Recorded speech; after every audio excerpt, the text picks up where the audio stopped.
Hello friend, তোমরা সবাই কেমন আছো? আশা করি সবাই ভালো আছো। ফ্রেন্ড, কর্মাদিশ্য ইউটিউব চ্যানেলে তোমাদের সকলকে স্বাগত জানাই। ফ্রেন্ড, এসএসসি মামলা সংক্রান্ত যে দুর্নীতির অভিযোগ উঠেছিল তারই প্রেক্ষিতে হাইকোর্টের রায়ে প্রায় 25,000-এরও বেশি ছাত্রছাত্রী, দেখতেই পাচ্ছ এখানে, চাকরি খারিজ করা হয়েছিল। সেই সমস্ত ছাত্রছাত্রীদের সুপ্রিম কোর্ট কী রায় দিল এবং কী তাদের ভবিষ্যৎ হতে চলেছে আমরা এই ভিডিওটি জেনে নেব। ফ্রেন্ড, এখানে বলা হয়েছে, দেখতেই পাচ্ছ, সুপ্রিম কোর্টে এসএসসি মামলা, এখানে বলা হয়েছে, আমরা জেনে নেব। কলকাতা হাইকোর্টের রায়ে চাকরি খারিজ হয়ে যাওয়া 25,753 জন শিক্ষাকর্মী, দেখতেই পাচ্ছ, ভাগ্য ঝুলেই রইল। 22 এপ্রিল কলকাতা হাইকোর্টের বিচারপতি দেবাংশু বসাক এবং বিচারপতি মোহাম্মদ সাব্বর রাশিদির ডিভিশন বেঞ্চ স্কুল সার্ভিস কমিশনের 2016 সালের সম্পূর্ণ নিয়োগ প্রক্রিয়াটি ত্রুটিপূর্ণ বলে বাতিল করে দিয়েছে। এই রায়ের ফলে চাকরি চলে গিয়েছে ওই দেখতেই পাচ্ছ, শিক্ষাকর্মীদের। হাইকোর্টের এই রায়কে চ্যালেঞ্জ করেই সুপ্রিম কোর্টের দ্বারস্থ হয়েছে স্কুল সার্ভিস কমিশন, মধ্যশিক্ষা পর্ষদ এবং চাকরিহারা শিক্ষাকর্মীদের একাংশ। সোমবার মামলাটি ওঠে দেশের প্রধান বিচারপতি DY চন্দ্রচূড়, বিচারপতি JB পারদিওয়ালা এবং বিচারপতি মনোজ মিশ্রকে নিয়ে গঠিত বেঞ্চে।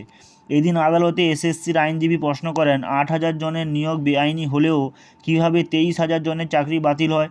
তাৎপর্যপূর্ণভাবে প্রধান বিচারপতি পাল্টা প্রশ্ন তোলেন, বেআইনিভাবে নিয়োগ হয়েছে এমন অভিযোগ জানার পরও রাজ্য মন্ত্রিসভা কীভাবে সুপার নিউমেরিক পোস্ট বাড়তি শূন্যপদ তৈরির অনুমোদন দিল। তারপরে 2 বছর নিচের দিকে বলা হয়েছে, উল্লেখ্য, বাড়তি শূন্যপদ তৈরির জন্য রাজ্য মন্ত্রিসভার ভূমিকা নিয়ে সিবিআইকে তদন্ত চালিয়ে যাওয়ার অনুমতি ইতিমধ্যেই দিয়েছে কলকাতা হাইকোর্ট। তবে সোমবার সেই তদন্ত স্থগিতাদেশ দিয়েছে সুপ্রিম কোর্ট।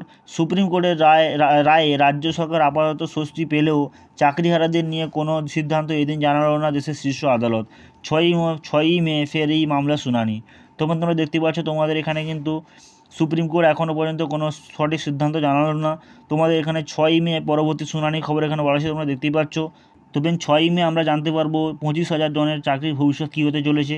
তাই ফ্রেন্ড, 6ই মে পর আমরা আবার ভিডিও নিয়ে উপস্থিত হব, তখন আমরা সমস্ত বিষয়টি উল্লেখভাবে জানতে পারবো। তো ফ্রেন্ড, এই ছিল আজকে ভিডিওটি ভালো লাগলে লাইক করো, বন্ধুদের মাঝে শেয়ার করো এবং চ্যানেল নতুন চ্যানেলটি সাবস্ক্রাইব করে পাশে থাকো। দেখা হবে পরবর্তী ভিডিওতে।